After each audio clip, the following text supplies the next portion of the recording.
Are you done? Chad? Chad!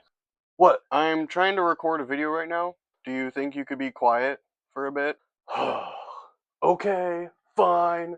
I can take a hint. I can tell when I'm not wanted. I'll just go sit in the corner quietly like an obedient dog. I never said...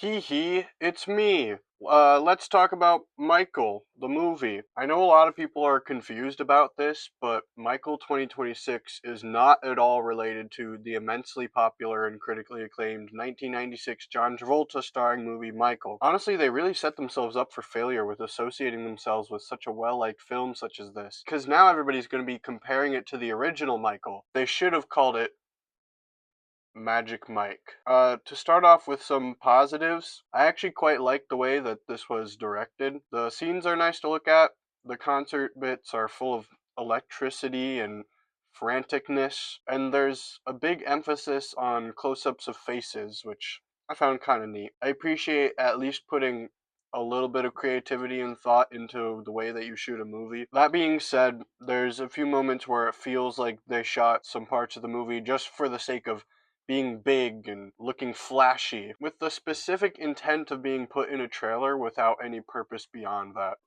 In terms of acting, I think that going with one of Michael Jackson's relatives was a good choice. Jafar Jackson did a solid job at imitating Michael Jackson, from his voice both talking and singing to his excellent dance moves. The thing is, while his performance is a good impression, it's nothing more than an impression. It doesn't really feel like you're watching an actual human being who existed and had feelings. Just this idealized version of Michael Jackson that really never existed. Also, he did the voice the whole time. You know, I'm Michael Jackson.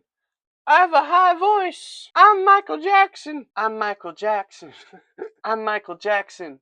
I have a high voice and whatnot. It's fine for like songs and occasional interviews, but a whole movie with a guy doing that voice can really get annoying to listen to. The rest of the cast is fine, really.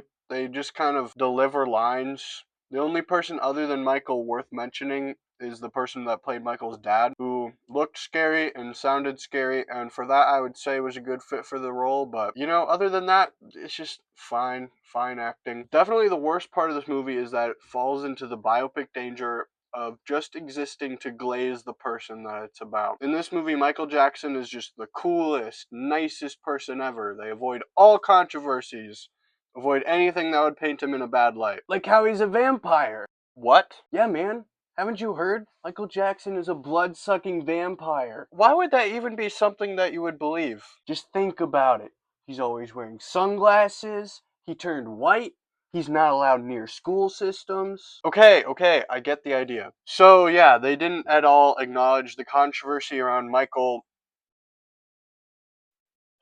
possibly being a vampire. And really, the fact that they avoid any kind of controversy, because there's a few with this guy, makes the movie a lot less interesting. I would much rather get a complete picture of Michael Jackson as a person than this perfect version that just doesn't exist. I don't know how controversial Michael's race change thing was, but I feel like they could have done a lot more with that. They briefly mention his skin disease, but it doesn't affect the plot like at all. I feel like they could have used it as a metaphor for making his own identity or making some kind of statement about race and making his outward appearance a reflection of his internal struggle kind of thing. But no, that could be possibly maybe problematic, so let's just bring it up once and never acknowledge it again. Even beyond the controversial stuff, Michael Jackson was just straight up like a weird guy. In this movie, he's shown to own like a whole bunch of pets, giraffes, llamas, baby Robbie Williams. Can we just acknowledge how strange that is? He did some weird stuff. It's okay, movie. People do strange things. I just want you to show me how weird this guy is. To put it bluntly, this movie needs to grow a pair of balls. Needs to grow a pair of balls. There's a lot of stuff that went on in this guy's life that you could make something more meaningful or interesting out of, but instead they choose to stick to surface level. My friend, not Chad, he's not my friend, made a good point that they could have done something with the fact he surrounded himself with a bunch of childish things like cartoons and storybooks. In the movie, it's just kind of, oh, that's quirky and fun. But they really missed an opportunity to explore why he does that. Is it because he never had a real childhood because of his abusive father?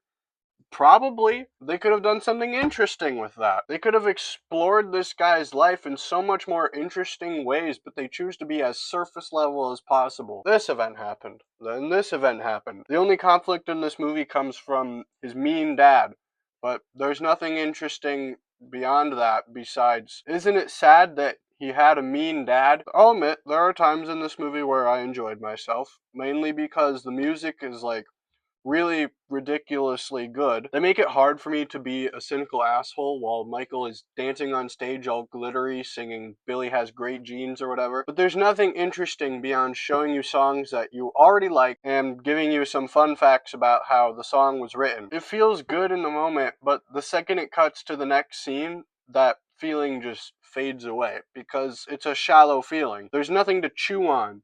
There's no meat, just really glittery sauce. That was my nickname in high school. Also, slight spoilers.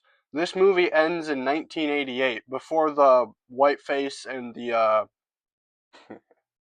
other things. And there's going to be a sequel, which is really stupid to me. If they're going to do everything that comes next, they have to acknowledge the controversies. There's no way around it. I feel like they could have done his whole career in this movie, or just ended it right there.